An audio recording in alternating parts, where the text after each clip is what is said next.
Mark chapter 2 says this: One Sabbath he was going through the grain fields, and as they made their way, his disciples began to pluck heads of grain.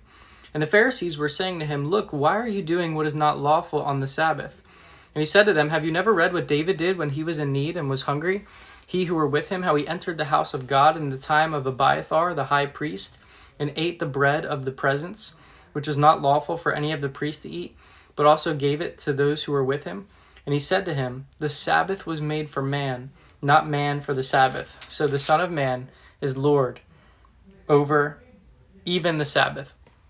So to understand this passage, you have to see the Pharisees had a very strict rule for Sabbath. You see, the Bible has in Exodus the command, on the seventh day you shall rest, the Sabbath day, because God rested on the seventh day when he created the world. In the book of Genesis, it explains that. And so there's a principle of keeping the Sabbath that was in effect. And if you broke that, you broke God's law.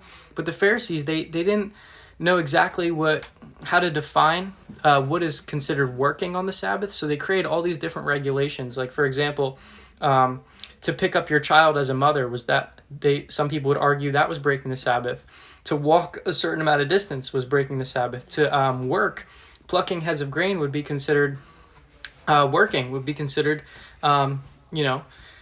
taking food and working and toiling. And so when Jesus did this, it was breaking the Sabbath, not God's Sabbath, not the Sabbath law of God, but the Sabbath law of man that man created, that the Pharisees and the legalists, they added unto God's law.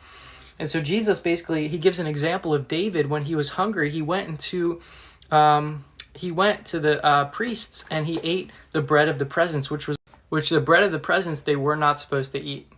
In 1 Samuel 21, it talks about this story. You can read it on your own time, but David comes in, he's running away from Saul, and he asks Abiathar, who is the priest, for the bread, and he gives it to him. And so Jesus uses this argument to defend himself for using the Sabbath, for doing something to meet his need, because his disciples were hungry. So it was lawful for them to eat on the Sabbath, to pluck the grain.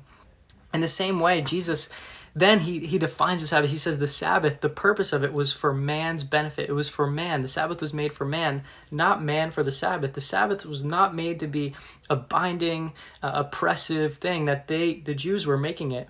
And then he says the Son of Man is Lord over the Sabbath. And the Jews hated him for saying that, because the Son of Man was a reference to Daniel. And he was saying that he's the Messiah and he controls what is allowed on the Sabbath day because he made the Sabbath day.